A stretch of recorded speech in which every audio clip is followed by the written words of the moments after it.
السلام علیکم دوستو، ابھی تک اسلام کی دعوت کا عام اعلان نہ ہوا تھا، لیکن مخلص مومنین کے جوش و جذبے اور سچے دل سے عبادت کرنے والے مردوں اور عورتوں کی تعداد میں اضافہ ہوتا جا رہا تھا۔ ان ایمان لانے والوں میں اکثریت نوجوانوں کی تھی۔ اس سے پہلے ایمان لانے والی جن ہستیوں کا ذکر ہو چکا ہے، ان کے علاوہ جو لوگ شروع ہی میں اسلام میں داخل ہوئے تھے وہ رسول اللہ صلی اللہ علیہ وسلم کے چچا زاد بھائی زبیر اور جعفر رضوان اللہ اجمعین تھے۔ پھر آپ صلی اللہ علیہ وسلم کے دوسرے رشتہ دار پھوپھی امیمہ کے بیٹے عبداللہ بن جاحش اور ان کے بھائی عبید اللہ اور ان کی خالہ کے بیٹے ابو سلمہ، آپ صلی اللہ علیہ وسلم کی والدہ کی جانب سے دو رشتہ دار قبیلہ زہرہ کے ابو وقاص کے بیٹے سعد اور ان کے چھوٹے بھائی عمیر رضوان اللہ اجمعین تھے۔ لیکن آپ کے چاروں چچاؤں میں سے کسی نے آپ صلی اللہ علیہ وسلم کی دعوت کو قبول نہیں کیا تھا۔ ابو طالب نے اپنے دو بیٹوں جعفر اور علی رضوان اللہ اجمعین کے اسلام لانے پر کوئی اعتراض نہ کیا، لیکن اپنے بارے میں کہا کہ وہ اپنے باو اجداد کے دین کو چھوڑنے کے لیے تیار نہیں۔ عباس ٹال مٹول کر رہے تھے اور حمزہ ابھی اس پیغام کو سمجھنے سے معذور تھے، لیکن اس کے باوجود دونوں نے رسول صلی اللہ علیہ وسلم کو اپنی تمام تر سپورٹ کا یقین دلایا۔ ابو لہب نے البتہ کسی لگی لپٹی کے بغیر کہہ دیا تھا کہ اس کا بھتیجا اگر دھوکے باز نہیں تو دھوکے کا شکار ضرور ہے۔ اس پر قرآن پاک کی آیت اتری کہ اپنے قریبی رشتہ داروں کو خبردار کرو۔ جب یہ آیت نازل ہوئی تو آپ صلی اللہ علیہ وسلم نے حضرت علی رضی اللہ عنہ، جنہیں آپ صلی اللہ علیہ وسلم نے سیدہ خدیجہ رضی اللہ عنہا سے شادی کے بعد اپنے چاچا کا بوجھ کم کرنے کے لیے اپنی کفالت میں لے لیا تھا، کو بلایا اور فرمایا کہ مجھے اللہ نے حکم دیا ہے کہ میں اپنے خاندان والوں، اپنے قریب ترین عزیزوں کو خبردار کروں۔ یہ کام میری طاقت سے باہر ہے، پھر بھی تم میری مدد کرو اور ایسا کرو کہ چند نان روٹی، ایک بکرے کی ٹانگ اور ایک پیالے میں دودھ کا اہتمام کرو اور بنی عبد المطلب کو یہاں آنے کی دعوت دو۔ حضرت علی رضی اللہ عنہ نے حکم پورا کرتے ہوئے خاندان ہاشم کے تقریباً 40 لوگوں کو جمع کر لیا، جس میں رسول اللہ صلی اللہ علیہ وسلم کے چچا ابو طالب، عباس، حمزہ اور ابو لہب بھی شامل تھے۔ رسول اللہ صلی اللہ علیہ وسلم نے حضرت علی رضی اللہ عنہ کو مہمانوں کے سامنے کھانا رکھنے کا حکم دیا تاکہ وہ سب کچھ ان کو بتا سکیں جن کا انہیں حکم ہوا تھا۔ سیدنا علی رضی اللہ عنہ نے اس واقعے کی جو کچھ تفصیل بعد میں بیان کی وہ ان کے الفاظ میں کچھ اس طرح تھی۔ رسول اللہ صلی اللہ علیہ وسلم نے فرمایا کہ جس کھانے کا تم نے اہتمام کیا ہے وہ لے آؤ۔ پھر انہوں نے گوشت کے ایک ٹکڑے کو لبوں سے لگایا اور واپس خوان میں یہ کہتے ہوئے رکھ دیا، بسم اللہ نوش فرمائے۔ لوگوں نے باری باری اور خوب پیٹ بھر کر کھایا۔ سب کا پیٹ خوب بھر گیا، لیکن مجھے کھانے میں کسی قسم کی کمی نظر نہ آئی، سوائے اس کے کہ کھانے والے ہاتھوں سے وہ منتشر ضرور ہو گیا تھا۔ میری اپنی ذات کی قسم، اگر مخصوص ایک ہی آدمی ہوتا تو وہ کھانا تو بس اتنا تھا کہ صرف اس اکیلے کے پیٹ بھرنے کو کافی ہوتا۔ اس کے بعد رسول صلی اللہ علیہ وسلم نے فرمایا، انہیں دودھ پینے کے لیے دو۔ میں پیالہ لے آیا، ہر فرد نے تسلی سے دودھ پیا، حالانکہ وہ بس اتنی ہی مقدار میں تھا کہ صرف ایک شخص کو پورا ہوتا۔ لیکن اب جب کہ رسول اللہ صلی اللہ علیہ وسلم حاضرین سے وہ بات کہنے ہی والے تھے کہ جس کے لیے اس دعوت کا اہتمام کیا گیا تھا، تو ابو لہب نے یہ کہہ کر کہ تمہارے میزبان نے تم پر جادو کر دیا ہے، محفل دھرم بھرم کر دی۔ دوسرے دن رسول اللہ صلی اللہ علیہ وسلم نے حضرت علی رضی اللہ عنہ کو بلا کر پھر ویسی ہی ضیافت کی ہدایت کی جس کا اہتمام انہوں نے کل کیا۔ حضرت علی رضی اللہ عنہ نے حسب حکم تمام اہتمام کیا۔ اس بار رسول اللہ صلی اللہ علیہ وسلم محتاط اور خبردار تھے، اور آپ صلی اللہ علیہ وسلم نے اس موقع کو ضائع ہونے کے کسی امکان سے بیشتر ہی حاضرین کو مخاطب کرتے ہوئے فرمایا، بنی عبد المطلب، میرے علم میں کسی ایسے عرب کا نام نہیں جو اپنی قوم کے پاس اس سے بہتر پیغام لے کر آیا ہو جو میں لے کر آیا ہوں۔ اس پیغام میں تمہارے لیے اس دنیا اور دوسری دنیا کی بہترین نعمتیں ہیں۔ تم میں سے کون ہے جو میری مدد کرے گا، میرا بھائی بنے گا، میرے کاموں کو عملاً انجام دے گا اور تمہارے درمیان میرا نائب ہوگا۔ دوستو، پورے خاندان پر سناٹا طاری تھا۔ حضرت جعفر اور حضرت زید رضوان اللہ اجمعین کچھ کہہ سکتے تھے، لیکن انہیں معلوم تھا کہ اس وقت ان کا اسلام زیر بحث نہیں، بلکہ اس اجتماع کا مقصد دوسرے لوگوں کو اسلام کے دائرے میں لانا ہے۔ جب خاموشی زیادہ ہوئی تو 13 سالہ حضرت علی رضی اللہ عنہ نے خود کو لب کھولنے پر مجبور پایا۔ وہ کھڑے ہوئے اور کہا کہ اے اللہ کے رسول صلی اللہ علیہ وسلم، اس عمل خیر میں آپ کا مددگار میں ہوں گا۔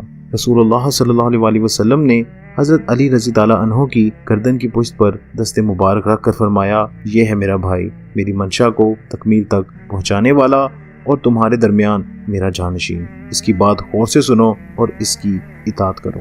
حاضرین مجلس ہنستے ہوئے اٹھ کھڑے ہوئے اور ابو طالب کو مخاطب کر کے کہنے لگے، لیجئے اور سنیے، یہ رسول اللہ صلی اللہ علیہ وسلم آپ کو اپنے بیٹے کی بات پر کان دھرنے اور اس کی اطاعت کا حکم دے رہے ہیں۔ خیر، جہاں تک رسول اللہ صلی اللہ علیہ وسلم کی پھوپھیوں کا تعلق تھا، سیدہ صفیہ رضی تعالیٰ عنہ کو تو ان کی پیروی میں دیر نہیں ہوئی۔ ان کے بیٹے زبیر رضی تعالیٰ عنہ نے تو پہلے ہی اسلام قبول کر لیا تھا، لیکن سیدہ صفیہ رضی تعالیٰ عنہ کی دوسری 5 بہنیں اپنے آپ کو کسی فیصلے پر آمادہ نہ کر سکیں۔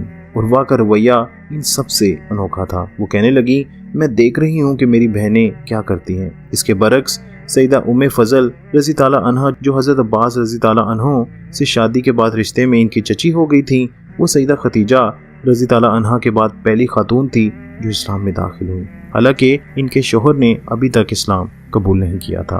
انہوں نے اپنی حقیقی بہن سیدہ میمونہ رضی تعالیٰ عنہ اور 2 ستیلی بہنوں سیدہ سلمہ اور سیدہ اسماء کو رسول اللہ صلی اللہ علیہ وسلم کی خدمت میں حاضر کر دیا۔ حضرت جعفر رضی تعالیٰ عنہ کی پرورش سیدہ ام فضل رضی تعالیٰ عنہ کے گھر میں ہوئی تھی اور انہی کے گھر میں ان کی شادی سیدہ اسماء رضی تعالیٰ عنہ سے ہوئی تھی، جو ان کے مابین محبت کی وجہ بنی۔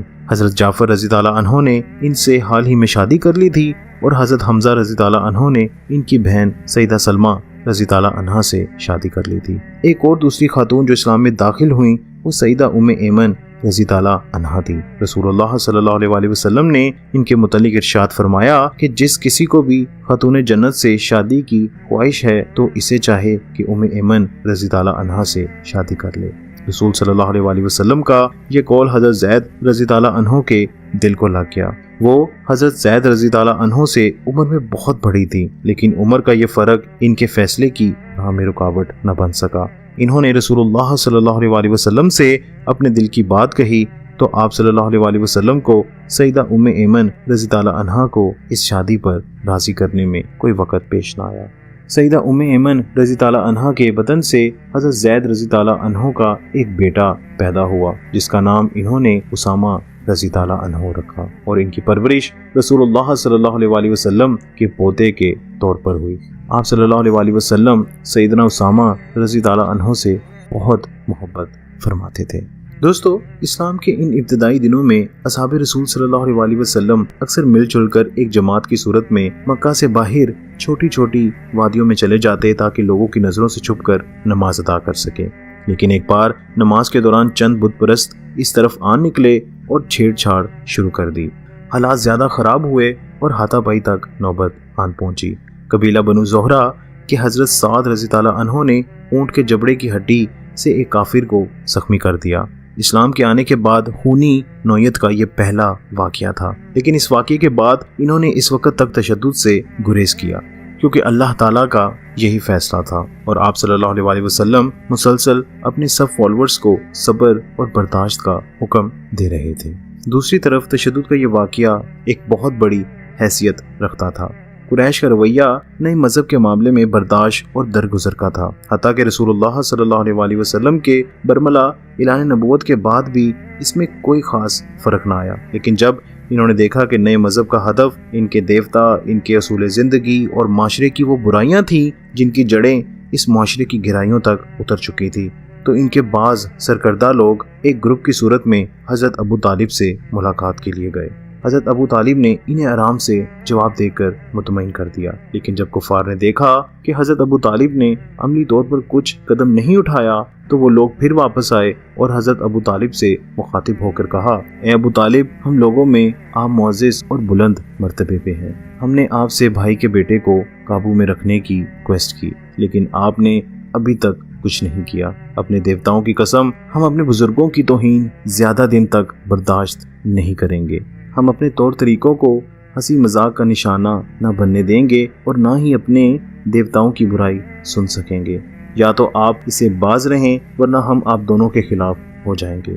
وہ لوگ یہ دھمکی دے کر چلے گئے تو ابو طالب نے پریشانی کے عالم میں بھتیجے کو بلایا اور دھمکی کی ساری خبر بتا کر کہا کہ بھتیجے، اپنے آپ پر رحم کرو اور مجھ پر بھی، مجھ پر ایسا بوجھ نہ ڈالو جس کو اٹھانے کی مجھ میں ہمت نہیں۔ لیکن رسول اللہ صلی اللہ علیہ وسلم نے اس بات کا جواب ان لفظوں میں دیا، میں اللہ کی قسم کھا کر کہتا ہوں کہ اگر وہ میرے دائیں ہاتھ پر سورج اور بائیں ہاتھ پر چاند لا کر رکھ دیں اس شرط کے تحت کہ میں اس کام سے باز آ جاؤں قبل اس کے کہ اللہ اس دین کو فتح اور کامرانی عطا فرمائے، یا میں اس جد و جہد میں جان سے ہاتھ دھو بیٹھوں، میں اپنی راہ سے ہرگز نہیں ہٹوں گا۔ اس کے بعد رسول اللہ صلی اللہ علیہ وآلہ وسلم اشکبار آنکھوں کے ساتھ اٹھے اور واپس جانے کے لیے مڑے، لیکن ان کے چچا نے واپس بلا کر فرمایا، میرے بھائی کے فرزند، تم جاؤ، جو کچھ کہتے ہو کہتے رہو، قسم ہے اللہ کی میں تم کو کسی حال میں بے یار و مددگار نہ چھوڑوں گا۔